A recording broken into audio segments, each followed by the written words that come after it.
Hai Moms, kita ketemu lagi di Moms Talk. Hari ini kita akan ngobrol-ngobrol dengan Mama 2K, Mama Kalundra dan Mama Kanaka. Kita akan ngobrol-ngobrol sama Tia Aryastia nih Moms, dimana kita tahu cerita dietnya Tia Aryastia ini pasti banyak menginspirasi Moms untuk menjalankan pola hidup sehat. Nah, kita ingin tahu nih sekarang ini setelah Tia menjalankan pola hidup sehat, kedepannya apa ya rencananya? Kita simak obrolan Moms Talks berikut ini. Jadi pas dari zaman anak pertama nih, itu kan naik di 60 kilo. Nah di situ aku udah ngerasa kayak gendut banget gitu, kayak gila gendut banget gitu. Terus udah gitu, kalau dulu lebih ke olahraga aja. Oh iya Tia kan gila olahraga. Aku ikut mixed martial art kan. Nah dari situ tuh turun sampai di 58. Habis itu aku hamil lagi. Hamil lagi naik 85 kilo. Jangan sedih. Nah ketika udah 85 kilo, lahiran turun sampai sekitar 72, pandemi naik lagi. Iya. Gitu. Dan kayak keenakan dengan alasan menyusui. Kadang-kadang kita tuh benar. Sebenarnya masa menyusui tuh lebih ini ya, membuat nafsu makan kita meningkat dibandingkan hamil loh sebenarnya. Benar banget. Ya nggak sih, banget kan? Banget. Dan juga kan aku memang suami aku tuh baik banget ya. Jadi dia tuh kalau malam itu giliran dia. Jadi dia tuh baru tidur subuh. Jadi aku tuh nggak ada tidur dong malam. Iya, nggak begadang, nggak. Iya. Kalau siang aku dibantu sama suster. Nah kalau siang aku tuh dibantu sama suster, jadi kan enak. Kalau siang bisa tektokan, kalau malam suamiku semua yang nangan. Jadi aku cuman kayak, beb anaknya mau nyusu, oke, udah selesai. Oke, kembalikan. Udah dilapin nanti sama dia mulut babynya segala macem digantiin, popoknya tidur. Jadi nggak ada begadang, iya benar. Nah sekarang Tia cerita dong Ti, pola diet atau hidup sehat seperti apa yang Tia jalankan? Karena kan kalau kita lihat di sosial medianya Tia ada jalan, terus juga pola makannya aku ngeliat cuma berapa sendok nasi gitu kan, terus makannya seperti apa? Cerita dong Ti buat mom semuanya. Dulu tuh aku sempet yang kayak Senin sampai Jumat minum doang, nggak makan sama sekali. Lemes dong tuh. Sabtu Minggu makan, naik lagi, turunnya 2,5 kilo, naiknya 1,5 kilo, kayak gitu.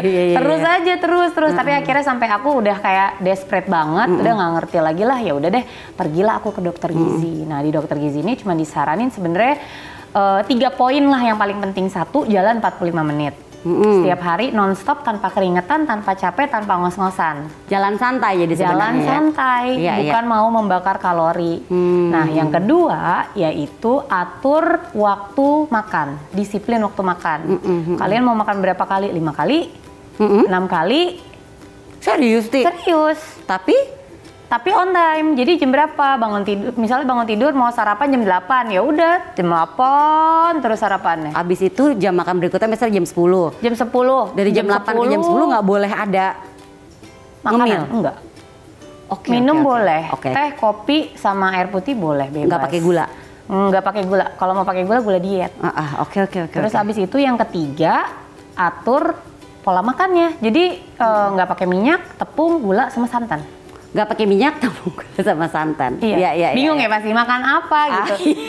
Enggak loh, bisa masak gulai ayam, bisa masak ikan cabe ijo, ikan balado. Gimana caranya itu kan nggak pakai minyak, nggak boleh pakai minyak. Bisa. Nah ini sekalian nih kita harus belajar. Karena ntar Mom bingung ya gimana caranya sih gitu kan ya.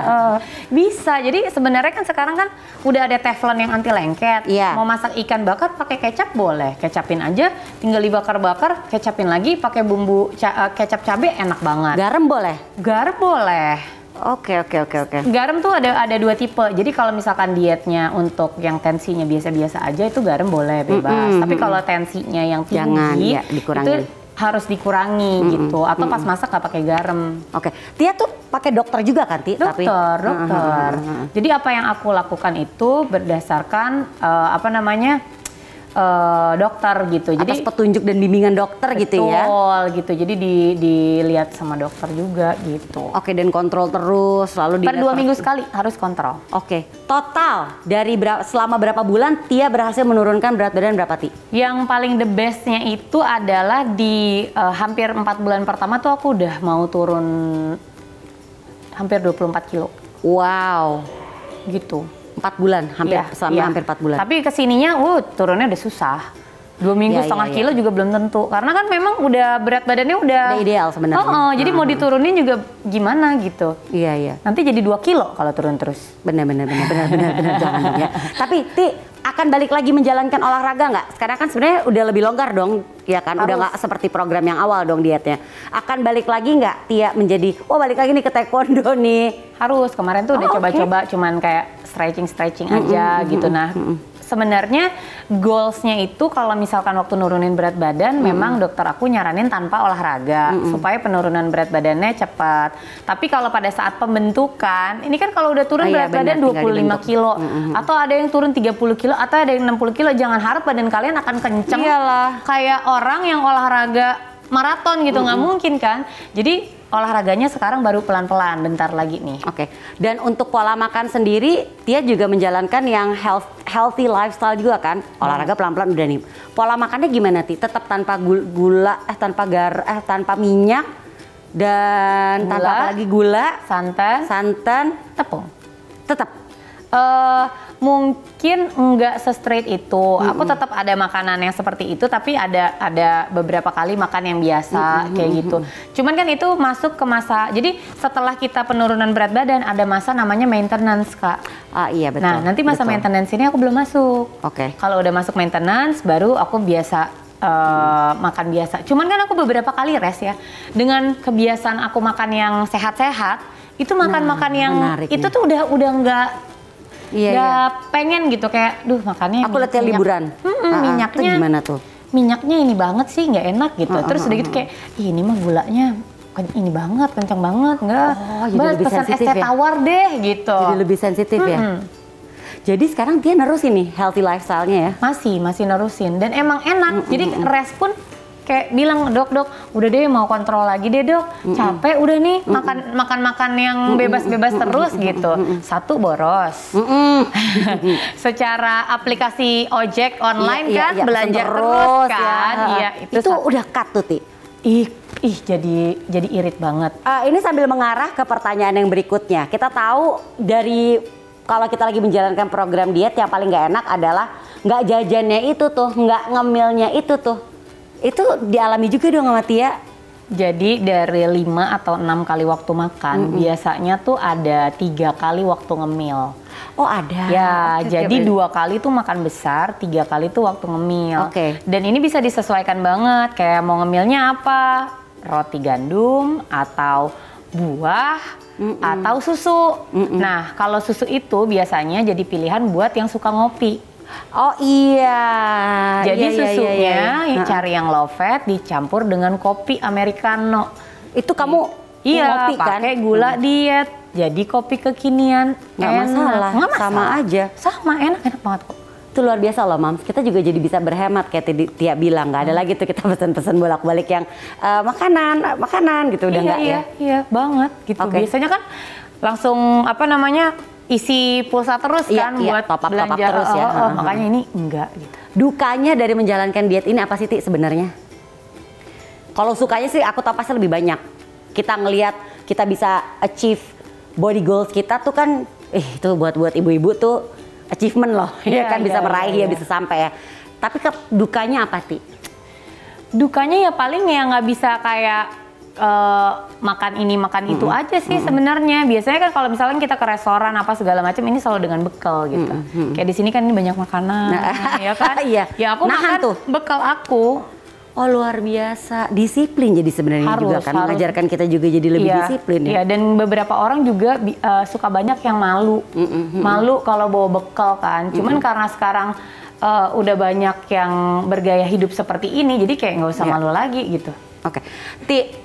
Sepenting apa sih achieving body goals kita? Atau ya pasti kan setiap perempuan tuh pasti punya body goals impian lah ya gitu. Walaupun lebih banyak yang menyesuaikan sih. Misalnya kayak ya aku udah punya anak sekian, ya mungkin nggak sekurus dulu, tapi at least kita punya angka tertentu lah gitu yang bisa kita mau achieve gitu. Terus gimana cara kita memotivasi diri untuk bisa achieve body goals kita itu?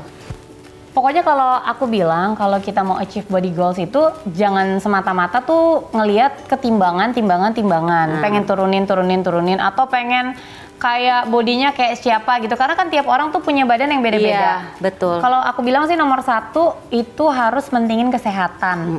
Karena kalau misalkan badannya juga kegedean juga pasti jatuhnya nggak akan sehat gitu. Terus yang kedua, siapa orang yang mau disenengin? Kayak aku pengen senengin suami, terus pengen senengin anak-anak, tapi ternyata kalau berat badannya mengecil tuh kayak itu menyenangkan diri sendiri, kayak kita beli baju apa aja gampang gitu. Terus kayak baju ini bagus di patung, ketika kita pakai juga bisa bagus. Benar. Iya, aku sempat sebel. Kenapa si toko-toko itu kalau misalnya baju di patung bagus, kalau aku pakai nggak bagus? Yang salah siapa? Patung itu atau aku? Ya sebenarnya ya salahnya satpamnya. Makanya jadi kayak ternyata secara psikologis itu juga bagus untuk kita.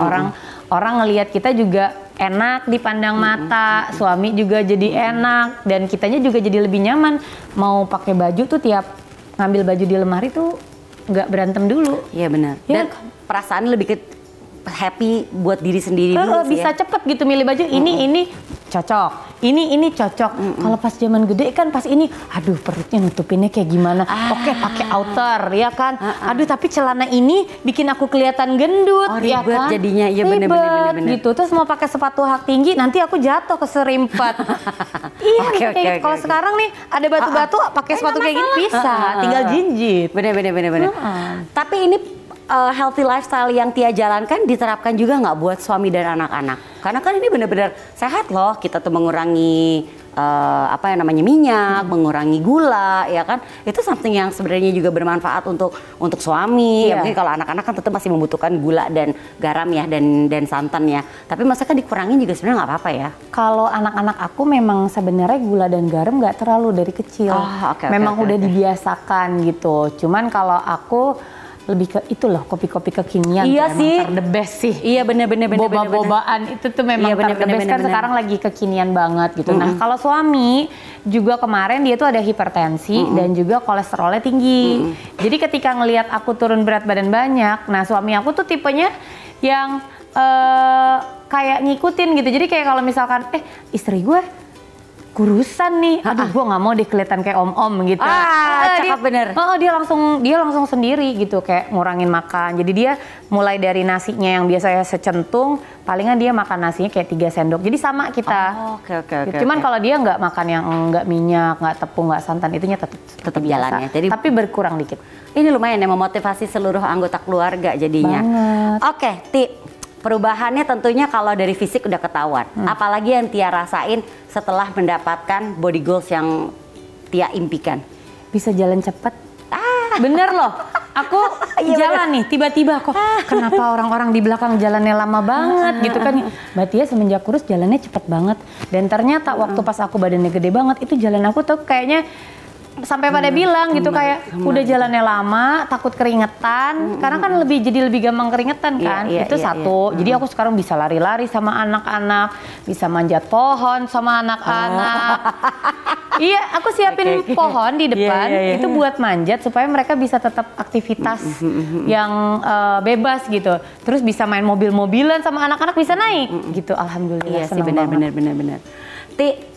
Kasih motivasi dong, tadi kan Tia udah tipsnya udah nih ya untuk achieving body goals tadi ya. Tapi sekarang motivasinya deh buat para moms yang mungkin saat ini juga aku tuh pengen loh nurunin berat badan, apalagi setelah melahirkan ini aku udah naik banyak banget. Gimana caranya ya gitu, tapi kok kayaknya pengen, iya oke besok diet, tapi masih ada besok lagi. Ada besok lagi gitu kan ya. Apa motivasiin dong? Kalau aku sih paling bisa kasih motivasi, jangan cari dukungan dari orang lain. Dukungan itu ada di dalam diri kalian sendiri. Ketika kalian terus-terusan nyalahin lingkungan di sekitar, nggak ada dukungan dari suami, nggak ada dukungan dari mama, nggak ada dukungan dari, nggak akan kelar-kelar. Ketika kalian itu punya satu prinsip, oke, gue mulai nih jalanin pola hidup sehat. Nah orang-orang tuh akan bisa ngehargain apa yang kalian lakukan. Jadi kalau misalkan kalian punya prinsip, udah nggak apa-apa kerupuk satu aja nggak bakalan bikin gemuk, misalnya kayak gitu kan. Atau habis itu dari satu kaleng. Iya, jadi akhirnya kayak lagi nggak makan kerupuk, nanti kalau udah selesai dapat berat badan ideal, kerupuk akan tetap jadi kerupuk. Wah seru ya ngobrol sama Tia Aryestia. Kayaknya habis menyaksikan Momstock hari ini, moms nih banyak yang pengen juga nih menjalankan pola hidup sehat seperti Tia Aryastia. Kalau ngomongin soal Tia, sepertinya bukan cuma cerita diet ya yang menarik. Cerita soal bisnisnya dan juga cerita soal mengasuh anaknya juga menarik loh untuk disimak. Nah moms, langsung saja lihat di website www.motherandbaby.co.id. Tia Aryastia, Moms of the Month untuk Mother and Baby.